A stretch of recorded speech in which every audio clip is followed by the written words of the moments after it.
This video is brought to you by True Tales of Buried Treasure, the largest collection of old treasure magazines in the West. We're pleased to announce that we are now selling our physical magazines directly on our website. You can browse by magazine title or search for a particular issue using the search bar. To pay us a visit, please click the link in the description. Enjoy. When the first pioneers arrived in what is now Utah, they discovered evidence of earlier civilizations. Across nearly every mountain range, they found traces of old Spanish mines and smelters. Yet, in several remote places, they also encountered workings far older than any Spanish diggings, ancient tunnels and shafts that defied explanation. Early settlers called these Nephite Mines, believing they had been worked by an ancient people described in the Book of Mormon. The Nephites, said to have come from Israel and to be ancestors of the Aztecs and Mayans. For many, these tales might sound like folklore, except for one remarkable fact: the mines truly exist. Most treasure hunters have heard of Montezuma's treasure cave near Kanab, Utah. Some are familiar with the Lost Nephite Mine, now being reopened as the Escalante Mine west of Cedar City. A few may even know of the Nephite coin cache near Escalante, but very few have heard of the ancient Nephite mine and cache discovered near Provo in Utah Valley. The story begins in 1850 when a small scouting party sent by Brigham Young was exploring the southern end of Utah Valley in search of settlement sites. The scouts were ambushed by a band of Ute warriors and, being outnumbered, fled into what became known as Water Canyon, the first canyon south of Spanish Fork Canyon, directly east of present-day Salem. There, they stumbled upon a large man-made tunnel, big enough to shelter both men and horses. From this unexpected refuge, they successfully held off the attack. Before leaving, they examined the tunnel and found it to be unmistakably artificial. Clear tool marks scarred its walls. At its end, they discovered a thick vein of nearly pure gold and broke off several pieces to show Brigham Young. But Young was not impressed. He told them gold was the last thing the settlers needed. His priority was establishing farms and communities to sustain the Saints. He ordered them to forget the discovery. The time had not yet come for gold mining. Years passed and Utah Valley flourished. Then, in 1894, Bishop John H. Coyle, a man known as a visionary or seer, claimed he had been shown in a dream the location of a rich gold deposit on Nob Hill, east of Salem. There, at the site of an old Spanish mine, he began digging what became famous as the Dream Mine. By the 1920s, a large crew worked the mine, including one Otto Lomelder. One day, while wandering around the mountain, Lomelder followed a trail into Water Canyon. On a cliff, he found ancient petroglyphs depicting long lines of pack animals that looked like South American llamas, led by men in ceremonial garb resembling Aztec priests. At the base of the cliff lay the ruins of an ancient smelter, slag piles buried beneath trees more than a century old. A faint, overgrown trail led further up the canyon. Lomelder followed it and soon came upon a massive tunnel, its entrance nearly hidden by rock slides. Squeezing through, he entered a vast passageway, 10 feet high, large enough for a rider on horseback. Scattered across the floor were chunks of gold ore richer than anything he had ever seen. Rock shot through with glittering metal. He filled his pockets and returned to the Dream Mine. The next day, Bishop Coyle confronted him directly. He told Lomelder that he knew he had been to the ancient Nephite mine and warned him to return the gold at once and never go back. The time had not yet come for the treasure to be taken, Coyle said, and if Lomelder disobeyed, his life would be in danger.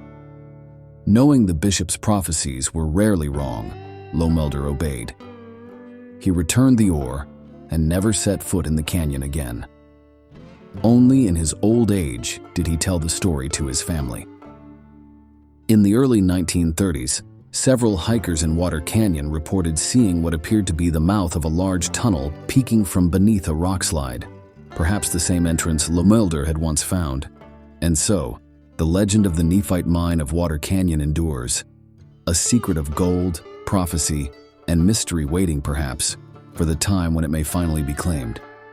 When explorers later tried to reopen the tunnel in Water Canyon, They loosened a massive slide of talus rock that thundered down the mountainside, completely burying the portal beneath tons of debris.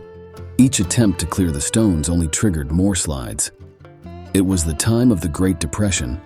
No one could afford the heavy machinery needed to reopen such a site. Eventually, the effort was abandoned. The tunnel was forgotten, its exact location lost to memory. Perhaps Bishop Coyle had been right all along. The time had not yet come to claim the Nephite treasure.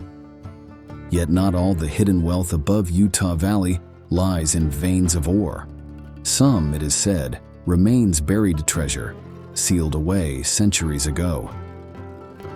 In the old settlement of Mountainville, now known as Alpine, just 30 miles north of Salem and the Dream Mine, there once lived an elderly patriarch named Pattee.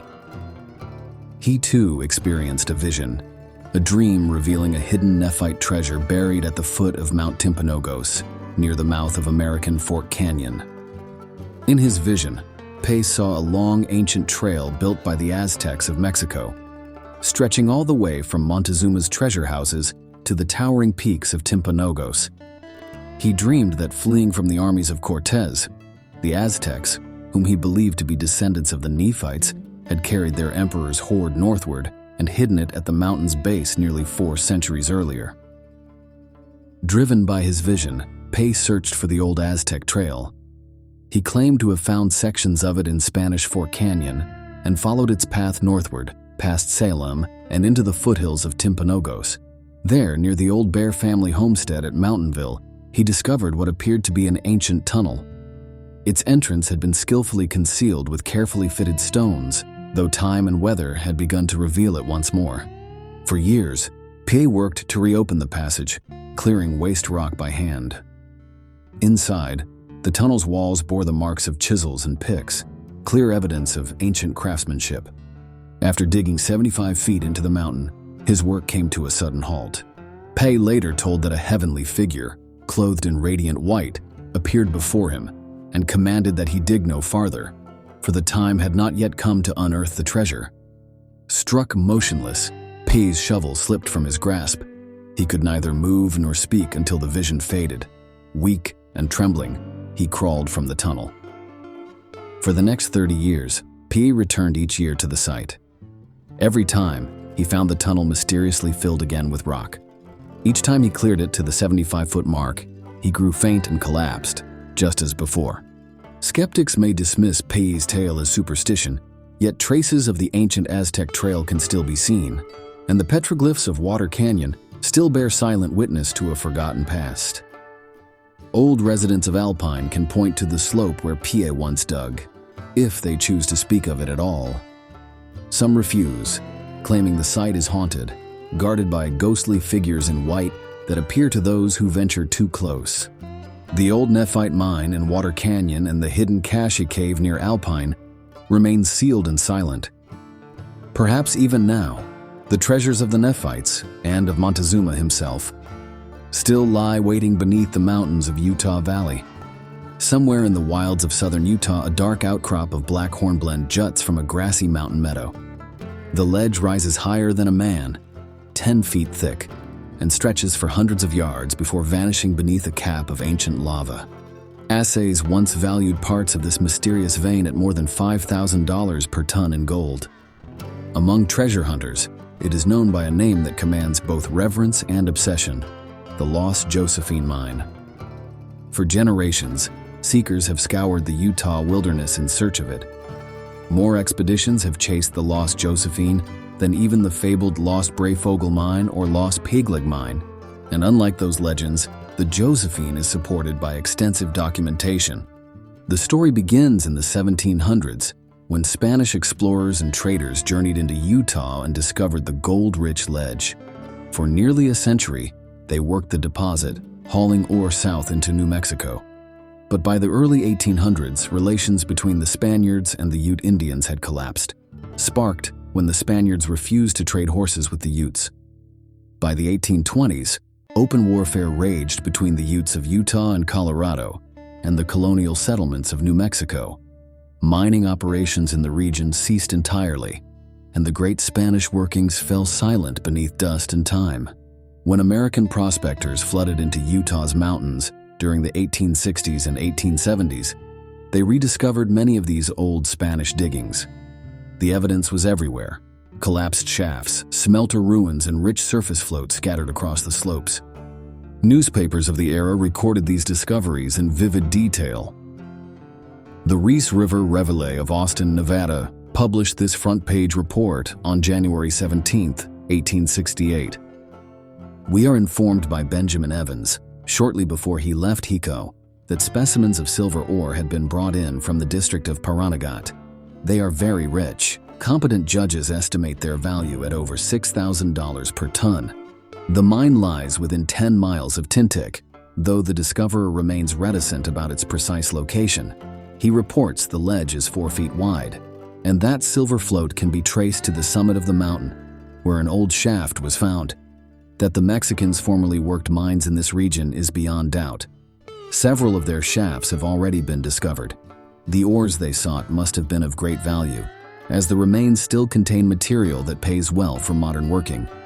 Another dispatch from the same period described how ore samples had been brought to Hiko from the mountain meadows, about 100 miles southeast, where prospectors found numerous ancient ledges and smelting remains. The ore contained galena and rich silver veins, and witnesses spoke of piles of debris and remnants of old furnaces, proof that Mexicans or Spaniards had once operated there. Later reports added to the mystery. A telegram published in the Eureka Sentinel of April 25, 1875 announced, "A rich gold-bearing vein has been found in the vicinity of the Virgin River, near where the celebrated Lost Josephine is supposed to be located. The discovery lies about 60 miles southeast of Pioche." And the Salt Lake Herald, in its issue of May 19, 1871, told of another discovery. A gentleman brought to town some remarkably rich specimens of ore taken from an ancient mine. The entrance had been moss-covered, and the tunnel walls still bore chisel marks and other signs of having been worked long ago.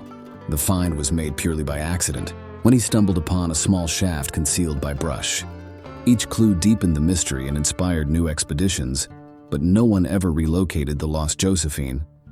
Then, nearly a century later, in 1969, a writer received a curious package in the mail, a fist-sized piece of black rock laced with native gold, accompanied by a note instructing him to call a certain telephone number if he wished to learn more. The sample, he discovered, had come from the Mountain Meadows region, near where those same Spanish diggings had been described 100 years earlier. The sender's identity was kept secret. He wished to pursue his research privately, but his discovery revived hope that the legendary Lost Josephine mine was not a myth after all. Somewhere beneath the lava-capped ridges of southern Utah, beyond the reach of time and dust, a ledge of black hornblende rich with gold may still wait to be found. My informant, let's call him Mr. Smith, was born and raised in southern Utah, in the rugged country north of St. George.